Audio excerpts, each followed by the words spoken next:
was designed to be one of the most versatile fighter jets ever built, with several possible configurations of weapons and missile loads for different missions. The stealth design utilizes 4 air-to-ground smart bombs, or air-to-air missiles, while the beast mode loads the aircraft up with up to 16 missiles for maximum offensive power.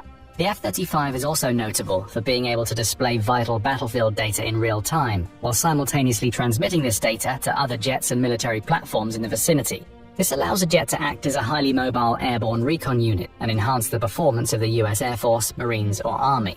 The F-35's success on the battlefield has led to an overall increase in production, which brought its cost per unit down to below that of the F-22. This has allowed the Air Force to replenish its stockpile on a lower budget and enable the US to export the fighter jet to other countries, primarily its NATO allies. European jet fighter projects don't have a ready equivalent to the F-35, with the Eurofighter Typhoon comparable to the F-22 in terms of stealth technology, but pricier to obtain. This is why the Air Force has ordered another 1,763 F-35As to join its fleet in the coming years, mainly to replace the increasingly obsolete F-15s and 16s. What makes the US Air Force, and to an extent the Marine Corps, so successful and noteworthy is their vast array of transport aircraft. With 213 helicopters and 677 transport jets, the US Air Force can mount an air presence and deliver American troops to far-off corners of the Earth with minimal effort. When combined with the other branches of the US military, the US has roughly 5,700 helicopters at its disposal, the biggest helicopter arsenal in the world. By comparison, Russia, in second place, only has 1,547 helicopters. This indicates the massive tactical and strategic gap between the countries when it comes to aerial infantry support. The third major component of the US military is its Navy. Actually, the Navy is the second largest branch in terms of manpower, at nearly 335,000 active military personnel. The figure is slightly above the Air Force's numbers. One of the hallmarks of the US Navy is its ability to operate in pretty much any ocean in the world and project force onto littoral or near coastal regions regardless of where they might be. The US Navy's ships have long-term assignments in both the Indian and Pacific Oceans, allowing them to create pressure on the Chinese, who are considered by many to be its biggest military and geopolitical rival. This is done by means of the largest navy in the world by tonnage, which boasts 11 aircraft carriers, 9 helicopter carriers, 75 destroyers, 23 corvettes, and 64 submarines.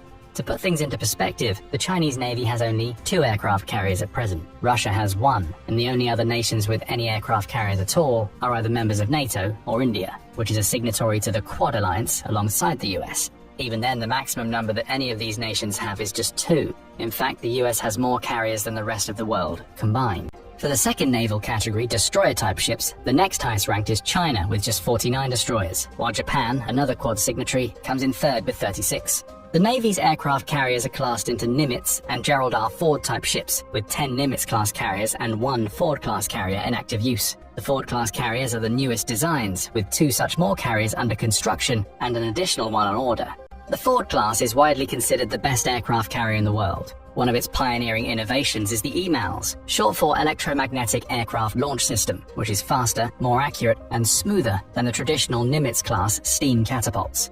According to the Navy's estimates, the new system should increase sortie generation, or the number of flights that can be conducted from the carrier per day, by 33%. Combined with multi-role fighter jets acting as veritable recon units, the Navy and Air Force can team up to generate vital information, transmit it to other troops, and take down vital targets from far away. No other nation comes close in this regard.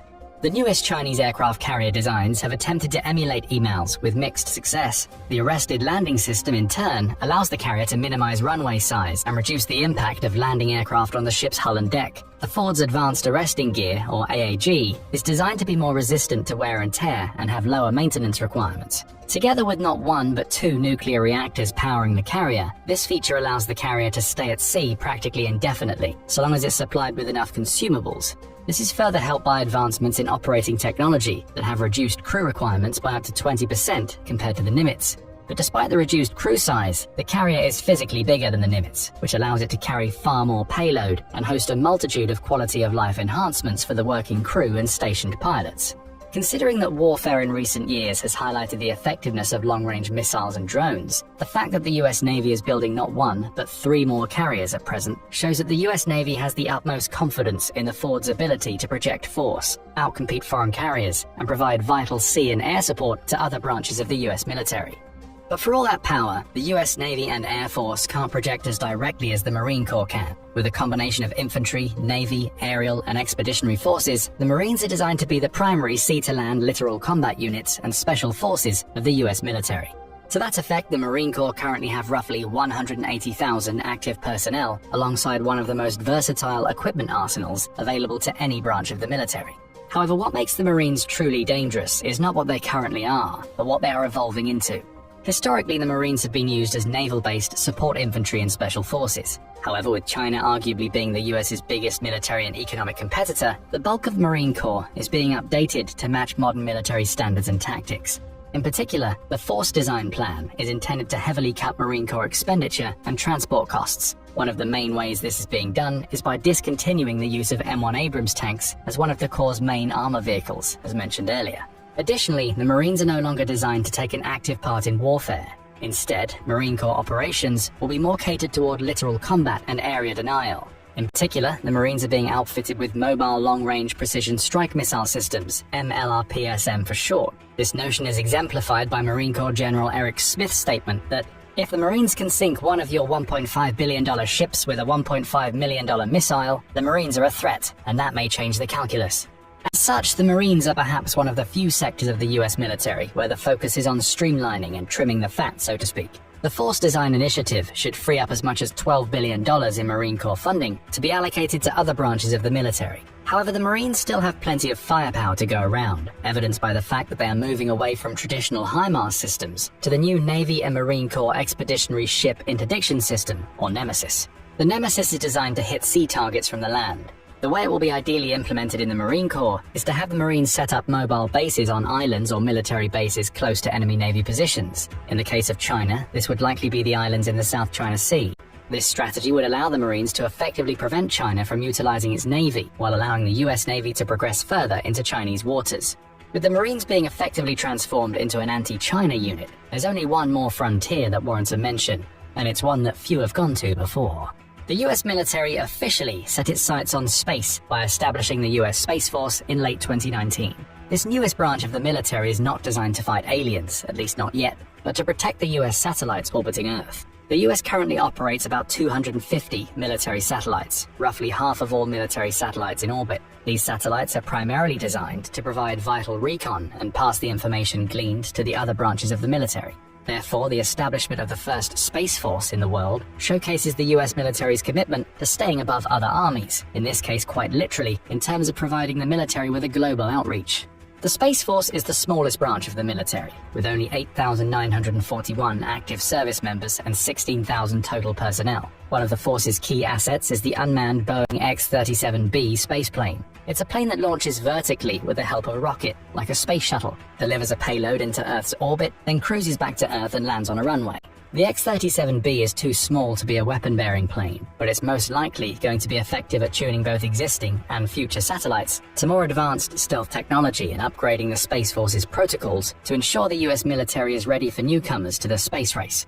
Speaking of the newest branch of the US military, how is it that it's growing at such a rate in the first place? Well, it isn't really. In fact, the US military has been shrinking for decades, and a big part of the reason is a lack of new recruits. The number of new recruits who go through boot camp has dropped by nearly 40% since 1987. In recent years, the US military has actually failed to achieve its recruitment targets, missing them by as much as 10,000 to 15,000 recruits per year, or roughly 20% of the total number of recruits. This trend is similar in most Western countries. One of the main reasons why this might be worrying for the US military is that the country doesn't have mandatory military service. While the US Congress can technically announce a draft, there hasn't been one since 1973, over 50 years ago.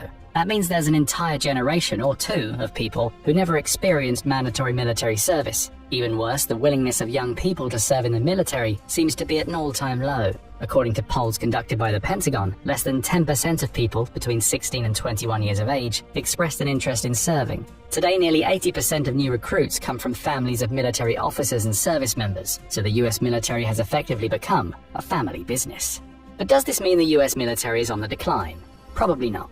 Despite the difficulties in achieving recruitment targets, the US military still remains by far the most advanced military in the world and is taking steps to convert the issue into an advantage. Vital branches of the force like the Marines have already started to plan for downsizing. New carriers have lowered crew requirements, and unmanned drone warfare is changing the way modern military conflicts are fought. These developments indicate that the US military plans to rely more on technology than people to power its offensive and defensive forces in the future.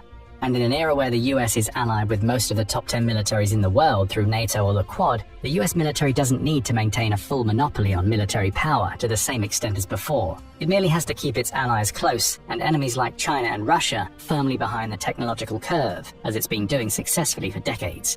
But what do you think? What do you predict will happen to the US military in the coming decades? Thank you for watching, and please leave your comments below.